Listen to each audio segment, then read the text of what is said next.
If you cannot forgive those who have done wrong to you, God will not forgive you. As a result, you stand holding near and dear and precious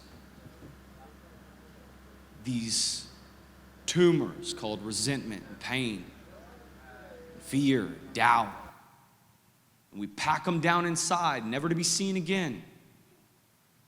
When in all reality, they're oozing out into your spiritual walk. They're oozing out into everything you do, everything you say. We know we got to release it. We got to let it go. Starts with forgiveness. Forgiveness, I want you to write this down, is actually confession. When you walk it out in the way that I've given you today, a simple phone call or a coffee, whatever, forgiveness is confession. And then God is faithful to cast our sin into his sea of forgetfulness. Now, why it's so important is because the idea is that you cannot retrieve what you have been separated from. Think about it, the vast sea that we have today. Well, we could go to the Atlantic Ocean, the Pacific Ocean, we can go to the Mediterranean Sea, we can go all over the world and see these vast bodies of water. Some of us stand on the side of Lake Jocassee and think, wow, that's a big old body of water. Think Lake Jocassee. Anybody ever been there? You take your sin and God casts it out there to the middle and lets it sink all the way to the bottom. Who can go retrieve it? None of us are going to retrieve it. You can't pick it back up. But we do that. We'll cast it, or we'll come down here, and what will happen is we'll let God take us and cast our sin into his sea of forgetfulness. Oh, and then we come up overflowing. We come up overflowing with new life and even some forgiveness to share. We come up overflowing with God's grace and some forgiveness to share. And we can pour it out, right?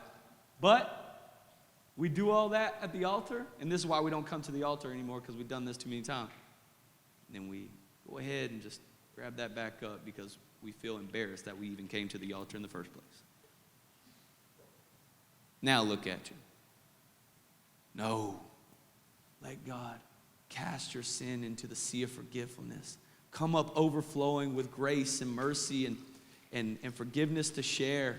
And live clear and clean, without resentment, without pain, without anxiety. Get new relationships. Have friends. Enjoy each other's presence. Be the church of Acts.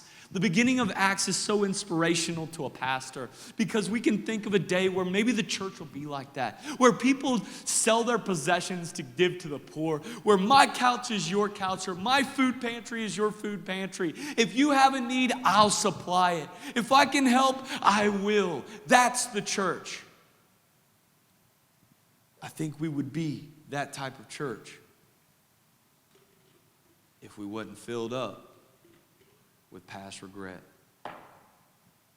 pain of the past.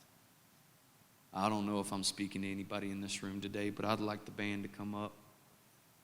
And I want to finish with my last point here. We may be able to recover an object thrown on the shoreline, but consider the impossibility of recovering one tossed into the depths of the sea. That's where the testimony of forgiveness is. Forgiveness demonstrates Christ's love. He said in John chapter 13, a new command I give you, that you love one another as I have loved you. So you must love one another. By this, everyone will know that you are my disciples, if you love one another. Luke 23 says something just as important. It's Jesus' words on the cross. He says, Father, forgive them, for they do not know what they are doing. That's forgiveness.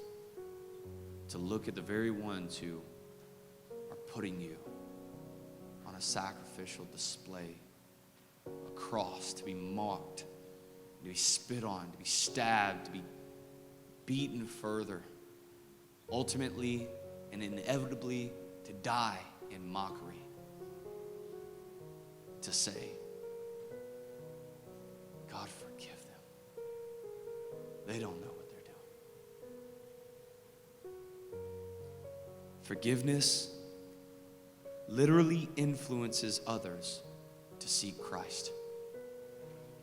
When you can, in faith, make a decision upon forgiveness, sometimes that will be the biggest testimony of the gospel that you could preach to another.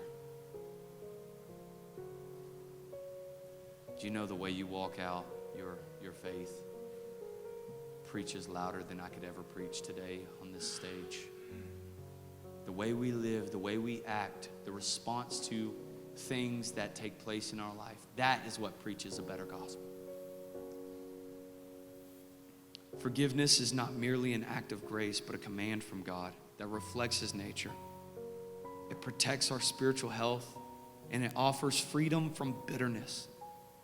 It serves as a powerful testimony to the world. It's my prayer that you would embrace forgiveness today. That you would take a moment to get up from where you are and come down to an old-fashioned altar and release it. To let go. Because the only one that's hurting because of it is you. Be freed from the unforgiveness that's in your heart. And then act in that newness. Act in that freedom.